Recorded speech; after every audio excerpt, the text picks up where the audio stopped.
सभी को राम राम, सभी को नमस्कार। राजस्थान जीके स्टडी के एनएच प्लेटफॉर्म पर आपका तहे दिल से हार्दिक स्वागत और हार्दिक अभिनंदन है।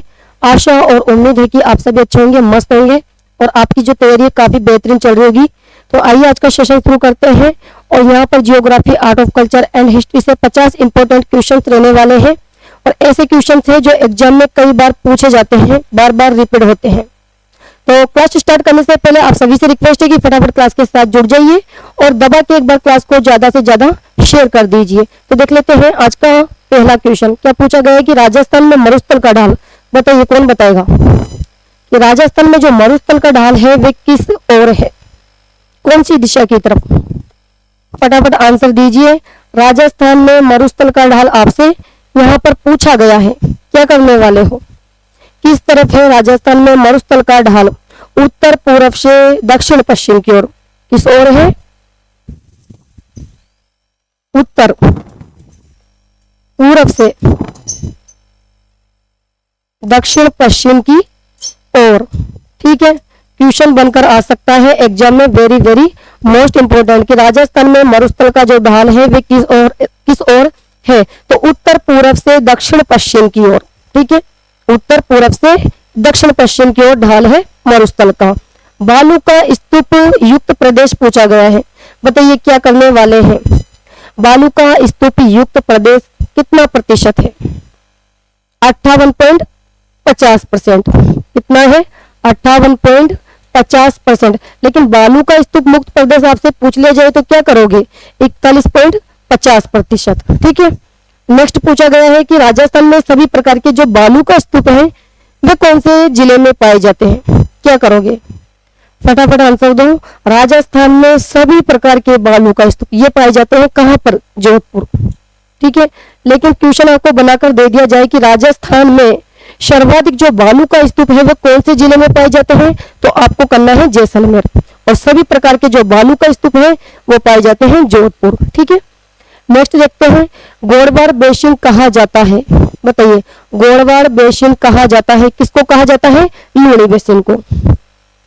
लूणी बेसिन को। और जो ये लूणी बेसिन है इसका विस्तार राजस्थान के कौन से जिलों में है, कौन बताएगा कि गोड़वाड़ बेसिन या फिर लूणी बेसिन का जो विस्तार है वो राजस्थान के किन जिलों में है?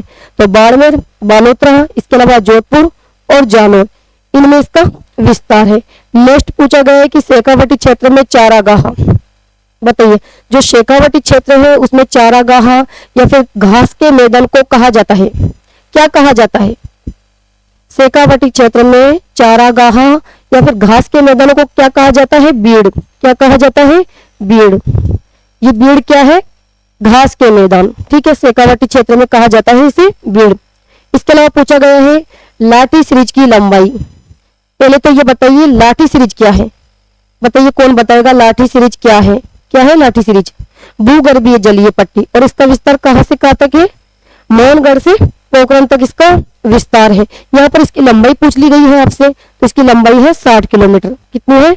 60 किलोमीटर। ठीक है, और लाठी सीरीज के आसपास पाए जाते हैं सेवण। सेवण क्या है? घास।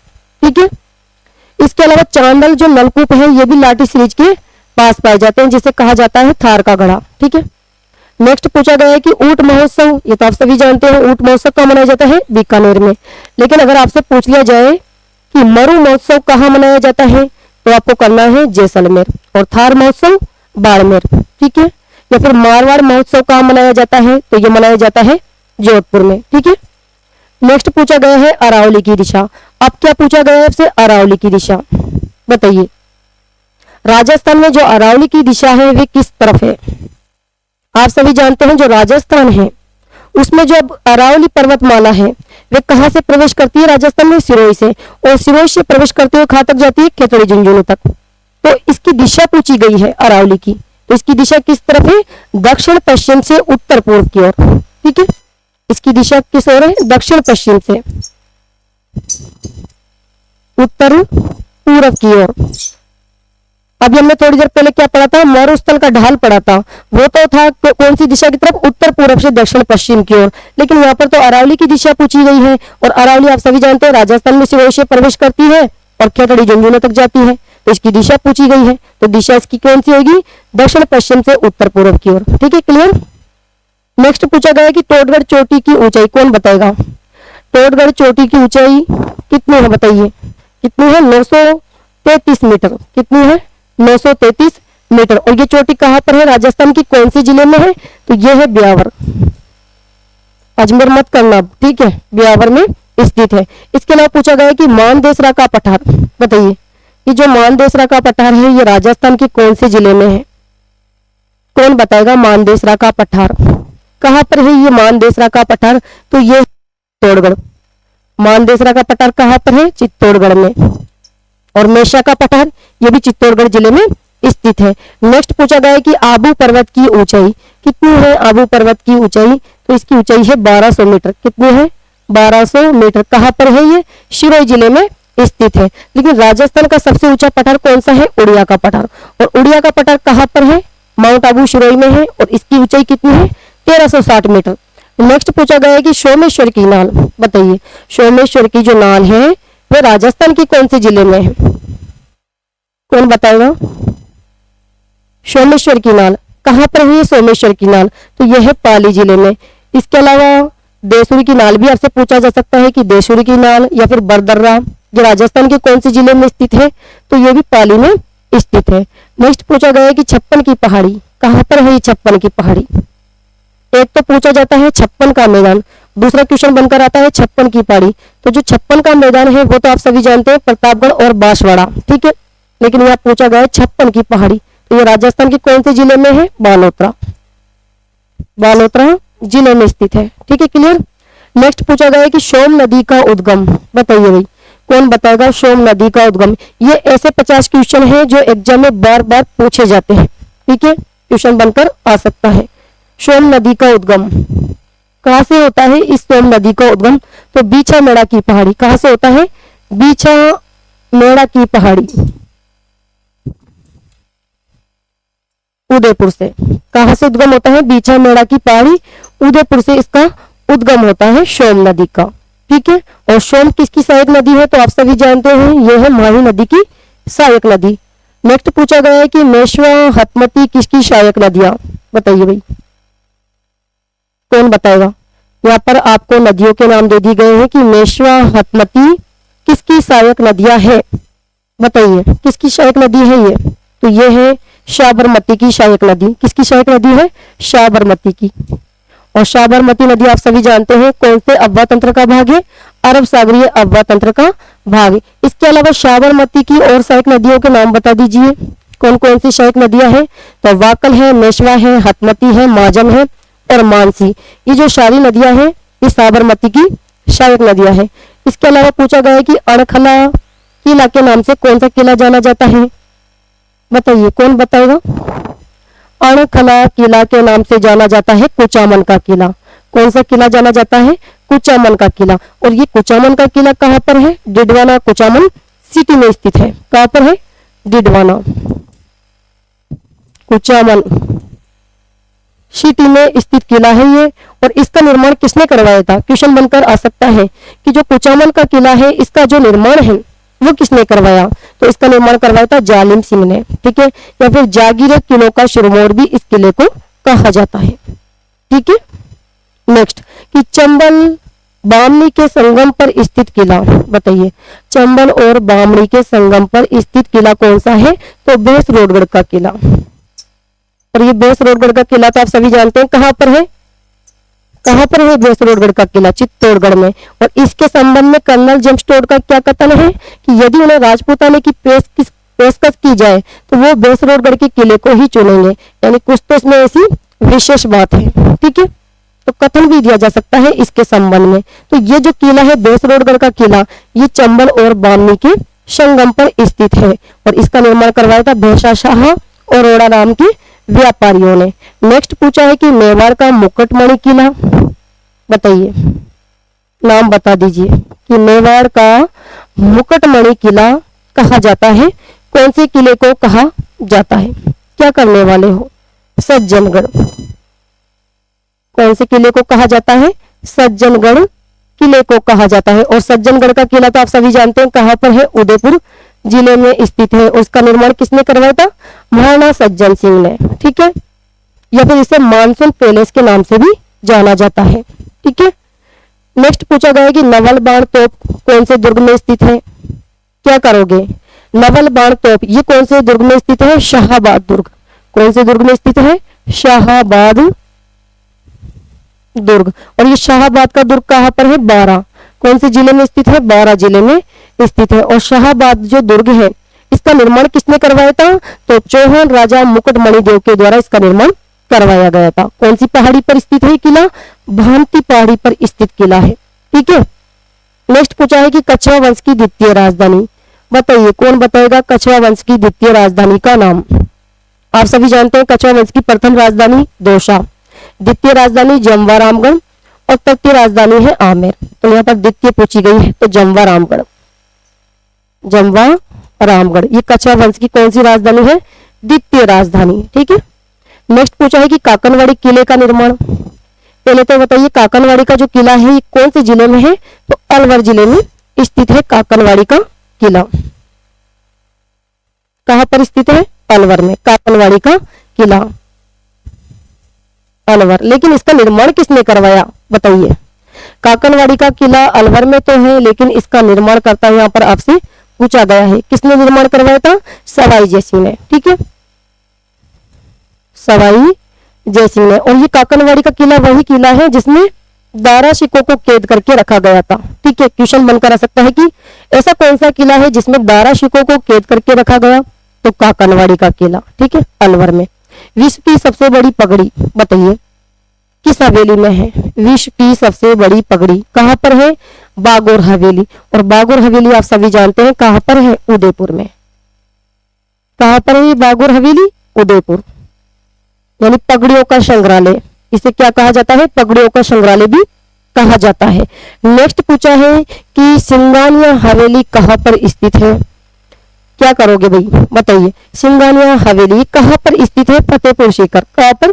फतेहपुर सीकर। ठीक है, इस प्रकार से हवेलियों के नाम भी आपको दिए जा सकते हैं कि सिंगानिया की हवेली कहां पर है, या फिर पटवों की हवेली कहां पर है, या फिर नथमल की हवेली कहां पर स्थित है। नेक्स्ट पूछा है कि आहड़ में बनने वाली प्रथम छतरी। ये तो आप सभी जानते हैं जो आहड़ की छतरी है ये कौन से जिले में है? उदयपुर में। लेकिन यह पूछा गया कि आहड़ में बनने वाली प्रथम छतरी किसकी थी भाई? क्या करोगे? अमर सिंह प्रथम की छतरी। किसकी थी? अमर सिंह प्रथम की छतरी। आहड़ में बनने वाली प्रथम छतरी का नाम था अमर सिंह प्रथम की छतरी यहाँ पर बनाई गई थी। ठीक है, नेक्स्ट पूछा है कि जगन्नाथ कछवा की छतरी ये कहां पर है? कौन बताएगा इस क्वेश्चन का आंसर बताइए? जगन्नाथ कछवा की छतरी ये राजस्थान के कौन से जिले में स्थित है? तो क्या करोगे? मांडल भीलवाड़ा। कहां पर स्थित है छतरी? मांडल भीलवाड़ा में स्थित छतरी है जगन्नाथ कछवा की छतरी। ठीक है, क्लियर यहाँ तक? नेक्स्ट पूछा है कि बूढ़ादीत सूर्य मंदिर किस शैली में निर्मित है? बूढ़ादीत का जो सूर्य मंदिर है ये कहां पर है? कोटा में। लेकिन कौन सी शैली में बना हुआ मंदिर है, या फिर यह मंदिर किसको समर्पित मंदिर है? तो पहली बात तो ये ध्यान में रखनी है, मंदिर है कोटा में और भगवान विष्णु को समर्पित मंदिर है। लेकिन यहाँ पर आपसे पूछी गई है कौन सी शैली में बना हुआ है? तो पंचायतन। कौन सी शैली में बना हुआ है? पंचायतन शैली में बना हुआ मंदिर है। ठीक है, क्लियर? नेक्स्ट पूछा है कि नकटी माता मंदिर किस शैली में निर्मित है? बताइए क्या करोगे भाई? नकटी माता का मंदिर, या फिर दिया जा सकता है कालिका माता का मंदिर, या फिर दिया जा सकता है दधिमती माता का मंदिर, या फिर किराड़ू का सोमेश्वर मंदिर, या फिर ओशिया के हरिहर मंदिर, या आबानेरी का मंदिर हर्षद माता का। ये कौन सी शैली में बने हुए मंदिर है? सारे प्रतिहार कालीन में। ठीक है, कोई भी मंदिर का नाम दिया जा सकता है। ये सारे मंदिर कौन सी शैली में बने हुए? प्रतिहार कालीन शैली में निर्मित मंदिर है। ठीक है, क्लियर? इसके अलावा पूछा गया है कि सर्वाधिक गीतों वाला त्योहार, ये तो आप सभी जानते होंगे कि सर्वाधिक गीतों वाला त्योहार कौन सा है? गणगौर का। ठीक है, और गणगौर का त्योहार कौन सी तिथि को मनाया जाता है? तो गणगौर मनाई जाती है चैत्र शुक्ल तृतीया को। ठीक है, गणगौर कहाँ की प्रसिद्ध है? जयपुर की। और गणगौर किसका सूचक है? शिव और पार्वती का सूचक है। नेक्स्ट पूछा गया है कि राम रावण मेला किस तिथि को लगता है? क्या करोगे? राम रावण मेला कौन सी तिथि को बढ़ता है? तिथि दी जा सकती है। पहले तो ये बताइए कि राम और रावण का मेला कहां पर लगता है? तो ये लगता है बड़ी सादड़ी चित्तौड़गढ़। कहां लगता है? बड़ी सादड़ी, चित्तौड़गढ़ में ये मेला लगता है। लेकिन यहाँ पर आपसे क्या पूछा है, तिथि पूछ ली गई है। तो ये मेला लगता है चैत्र शुक्ल दशमी को। कब लगता है, चैत्र शुक्ल दशमी को ये मेला लगता है। ठीक है, ध्यान में रखना है आपको। नेक्स्ट पूछा गया है कि परशुराम जयंती किस तिथि को मनाई जाती है। कौन बताएगा, परशुराम जयंती किस तिथि को मनाई जाती है? बताइए, आराम से बताइए, कोई दिक्कत नहीं है। परशुराम जयंती किस तिथि को मनाई जाती है? क्या करोगे? परशुराम जयंती कौन सी दिन मनाई जाती है? आखा तीज के दिन। और आखा तीज का त्योहार आप सभी जानते हैं कौन सी तिथि को मनाया जाता है? वैशाख शुक्ल तृतीया को। कब मनाया जाता है? वैशाख शुक्ल तृतीया को। और इसी दिन मनाई जाती है कौन सी जयंती? परशुराम जयंती। ठीक है, और जो वैशाख शुक्ल तृतीया है यानी आखा तीज, इस दिन सर्वाधिक बाल विवाह भी होते हैं। ठीक है, नेक्स्ट पूछा है कि गुरु गोविंद सिंह जयंती। बताइए, गुरु गोविंद सिंह जयंती कौन सी तिथि को मनाई जाती है? तो ये मनाई जाती है पौष शुक्ल सप्तमी को।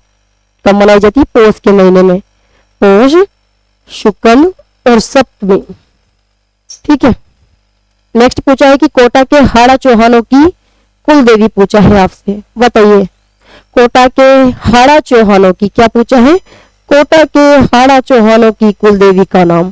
क्या करोगे? भदाणा माता। और जो ये भदाणा माता है, इनका मंदिर कहाँ पर है? भदाणा कोटा में। ठीक है, और एकमात्र ऐसी देवी है जहां पर कैसे व्यक्तियों का इलाज किया जाता है? मूड की चपेट में आए व्यक्तियों का यहाँ पर इलाज किया जाता है भदाणा माता के मंदिर में। ठीक है, नेक्स्ट पूछा है कि खंगारतों की कुल देवी। तो ये तो आप सभी जानते हैं, ज्वाला माता। कौन सी माता है? ज्वाला माता है। और ज्वाला माता का मंदिर कहाँ पर है? जोबनेर जयपुर में। कहाँ पर है? जोबनेर जयपुर में इनका मंदिर स्थित है।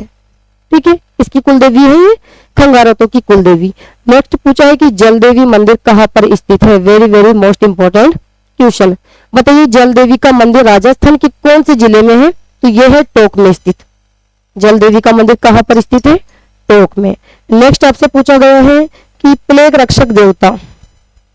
बताइए भाई, प्लेग रक्षक देवता कौन से देवता को कहा जाता है? कौन से देवता को कहा जाता है? पाबू जी को। और पाबू जी का जन्म कहाँ हुआ था? कोलू गांव फलोदी में। पाबू जी का जन्म कहाँ हुआ था? कोलू गांव फलोदी। फलोदी क्या है? वर्तमान समय में जिला है। और पाबू जी को किसका अवतार माना जाता है? लक्ष्मण का अवतार माना जाता है। ऊंटों के देवता इन्हें कहा जाता है। ठीक है, नेक्स्ट पूछा है कि कुरु जनपद की राजधानी कौन बताएगा? कुरु जनपद की राजधानी का नाम कौन बताएगा? इंद्रप्रस्थ। क्या नाम है? इंद्रप्रस्थ। कुरु जनपद की राजधानी का क्या नाम है? इंद्रप्रस्थ। और ये कुरु जनपद कौन सा जनपद है? यानी अलवर जिले का उत्तरी भाग, खेरतल तिजारा। ठीक है, नेक्स्ट पूछा है कि सूरसेन जनपद की राजधानी। ये तो आप सभी जानते हैं, मथुरा है। सूरसेन जनपद की राजधानी कौन सी है? मथुरा। नेक्स्ट पूछा है कि मछली पकड़ने का कांटा किस सभ्यता से? इस सभ्यता वाला टॉपिक तो मैंने आपको पूरा कंप्लीट करवा दिया है। अब बता दीजिए कि मछली पकड़ने का कांटा किस सभ्यता से प्राप्त किया गया है? कौन सी सभ्यता से? गणेश्वर सभ्यता से। कहां पर है ये गणेश्वर सभ्यता? सीकर में। कौन सी नदी पर है? कांतली नदी पर है। ठीक है, और कैसी सभ्यता है ये? ताम्रयुगीन सभ्यता है गणेश्वर सभ्यता। नेक्स्ट पूछा है कि यूनानी देवता अपोलो की मुद्रा ये कौन सी सभ्यता से प्राप्त की गई है? इस प्रकार वहां पर आपको साक्ष्य और अवशेष दिए जा सकते हैं। बताइए भाई कि यूनानी देवता अपोलो की मुद्रा ये कौन सी सभ्यता से प्राप्त की गई है? तो आहड़ सभ्यता। और ये आहड़ सभ्यता कहां पर है? उदयपुर में। आहड़ सभ्यता ये है उदयपुर में। कौन सी नदी पर है? आयड़ नदी पर स्थित सभ्यता है। नेक्स्ट पूछा है कि हिंदू सूरज की उपाधि कौन से शासक को दी गई है? या फिर किस शासक ने धारण की है? तो बप्पा रावल ने। हिंदू सूरज की उपाधि किसे दी गई है? बप्पा रावल। और बप्पा रावल का मूल नाम क्या था? कालभोज। ठीक है, मेवाड़ राज्य का वास्तविक संस्थापक या फिर मेवाड़ में सर्वप्रथम सोने के सिक्के इन्हीं के द्वारा चलाए गए थे। ठीक है, इसके अलावा मदन व बादल किसके सेनापति थे? कौन बताएगा?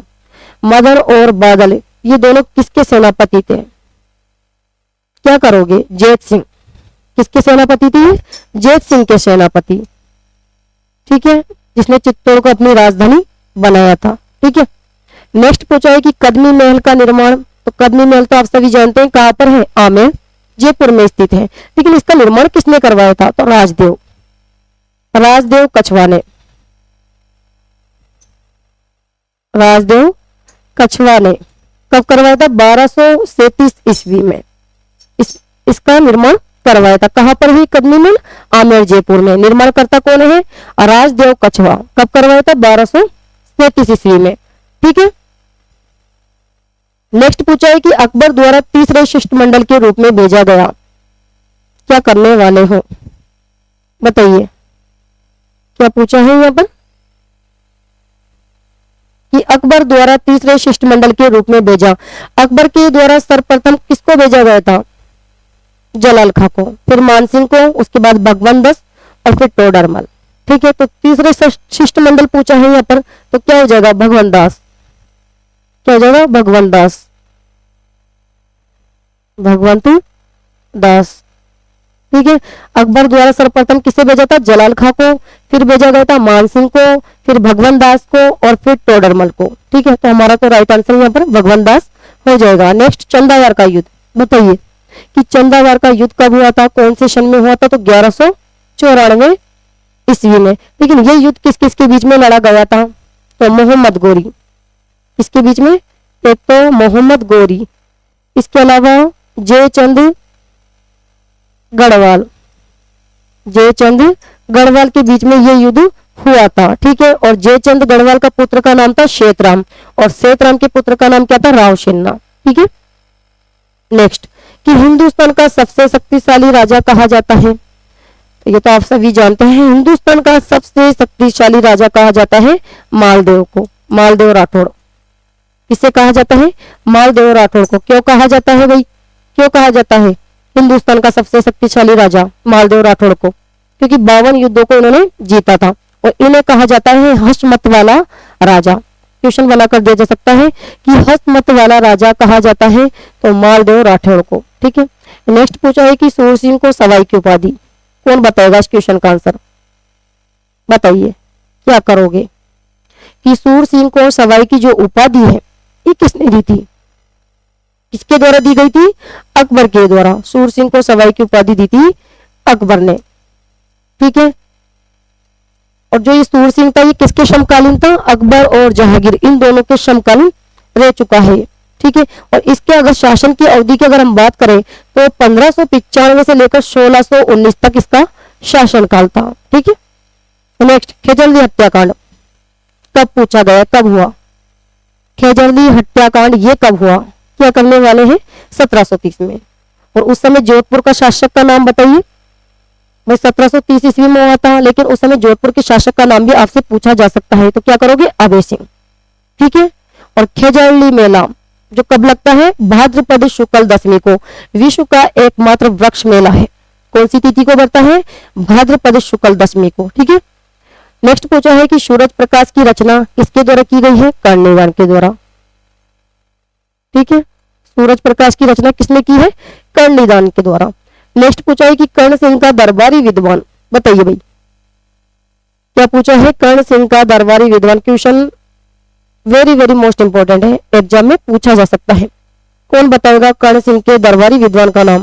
क्या नाम था? गंगाधर मैथिल। क्या नाम था? गंगाधर मैथिल। और इनके द्वारा कौन से ग्रंथ की रचना की गई थी? एक तो काव्य डाकनी है ना, और इसके अलावा कर्णभूषण, ये दो ग्रंथों की रचना इनके द्वारा की गई थी। ग्रंथों के नाम भी दिए जा सकते हैं। ठीक है, कर्णभूषण और काव्य डाकिनी, इन दोनों ग्रंथों की रचना किसके द्वारा की गई थी? तो गंगाधर मैथिल के द्वारा। और ये किसका दरबारी विद्वान था? तो कर्ण सिंह का दरबारी विद्वान। ठीक है, नेक्स्ट, कि माही भरातियों की उपाधि किसने धारण की? माही भरातियों की उपाधि किसके द्वारा धारण की गई थी? अनूप सिंह के द्वारा। ठीक है, लेकिन उपाधि किसके द्वारा दी गई थी? कौन बताएगा? ये तो आप सभी जानते हैं कि जो माही भरातियों की उपाधि है वे किसने धारण की? अनूप सिंह ने। लेकिन जो ये उपाधि है वो किसने दी थी इन्हें? नाम बता दीजिए। औरंगजेब द्वारा। ये उपाधि किसके द्वारा दी गई थी? औरंगजेब द्वारा। ठीक है, और बीकानेर में चित्रकला का स्वर्णकाल किसके काल को कहा जाता है? अनूप सिंह के काल को। या फिर विद्वानों का जन्मदाता भी कहा जाता है अनूप सिंह को। क्वेश्चन बनाकर दिया जा सकता है कि विद्वानों का जन्मदाता किसे कहा जाता है? तो अनूप सिंह को। ठीक है। या फिर बीकानेर में चित्रकला का स्वर्णकाल पूछा जा सकता है कि बीकानेर में चित्रकला का स्वर्णकाल किसके काल को कहा जाता है? अनूप सिंह के काल को कहा जाता है। तो ये थे आज के 50 इंपॉर्टेंट क्वेश्चन जो एग्जाम में पूछे जा सकते हैं। ठीक है। तो आज के सेशन को यहाँ पर ही समाप्त करते हैं।